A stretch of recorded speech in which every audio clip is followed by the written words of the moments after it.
Сәлеметсіздер ме, құрметті оқырмандар. Бүгін мәтінге және текст сурет бойынша үшті бейне жасап беруге арналған платформалардың бірі Meshi AI платформасына тоқталмақшымын. Яғни платформаның басты беті міне осы күйде ашылады. Тіркеліп барып қосыламыз. Бізде Google-ге жазсақ болады Meshi'де, сол кезде бізге шыққан терезеде мынаны Meshi AI деп тұрған сілтемеден өтеміз. Ары қарай бізде тіркеліп алсақ болады. Өздеріңіздің ары қарай не таңдаймын, өздеріңіздің Gmail почталарыңызбен тіркеле аласыздар.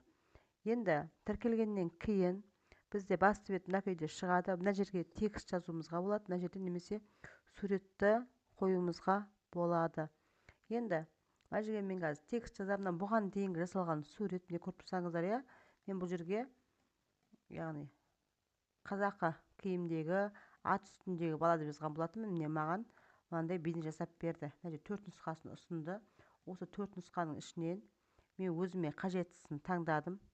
Өзіме ұнаған нұсқаны таңдадым. Сол нұсқаны арман қарай маған мына күйде бояндырып берді. Міне мына күйде. Енді біз қазір жасап көретін боламыз. Ол қалай? Мына жерге жазамыз. Бұл жерге мен алдым қазақы киімдегі робот деп қояйын,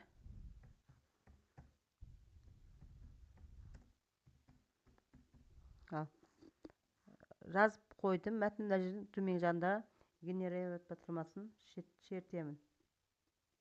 Сол кезде бізде загрузка жүреді. Мына жерге бізге 4 нұсқасын ұсынатын болады. Сол ұсынған 4 нұсқаның ішінен біз өзімізге ұнаған нұсқаны таңдаймыз. Ары қарай сол нұсқаны бізге бояндырып, яғни беретін болады. Түрлі түсте бояп әліп беретін болады.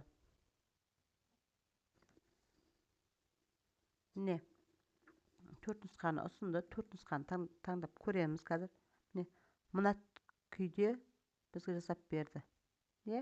Енді біз осының ішінен біреуін таңдаймыз. Сосын соны ары қарай бізге бояндырып береді. Мен мысалы мына нұсқаны таңдайын. Мына жерде таңдаймын, таңдау батырмасын. Арман қарай міне подбержать батырмасы бар, осы батырманы шертемін. Бізге енді осыны бояп беру қажет. Міне мына жерде загрузка жүріп жатыр, 1% дейді. Осы толық толған кезде біздің суретіміз боянып түрлі түсте шығатын болады.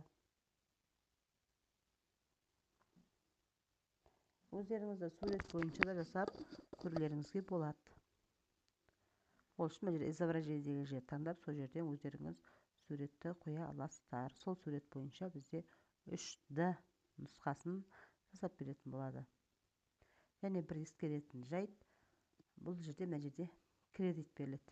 Бастапқыда 200 кредит, әрбір жұмыс жасаған сайын 20 кредиттен алып отырады.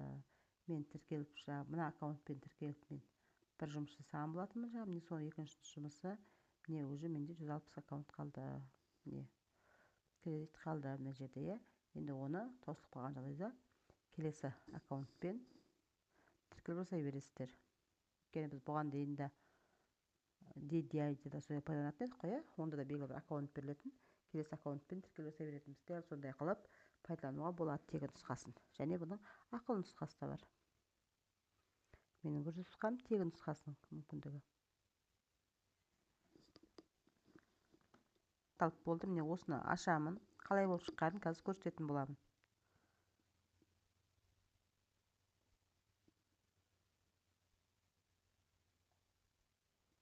Міне біз жүктеліп жатыр. Біздің қазақы киімдегі роботымызды қалай қылып боянып берді екен. Алдында тудың бейнесі сияқты. Қазақы киімдегі дедіге қазақы ой өрнектерімен деп айтқанда да болатын еді. Міне мынандай қылып бізге әрлеп беріпті.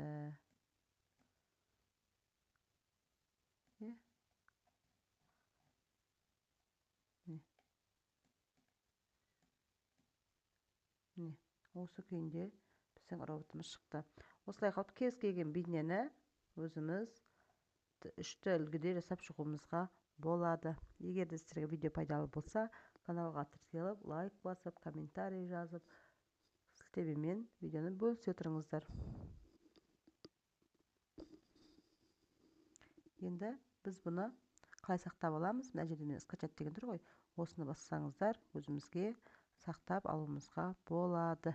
Бұлай қылып басасыздар, артынан қарай сақтап аламыз. Мына жерден бізде форматы да беріліп тұр, қандай форматта сақталатындығын.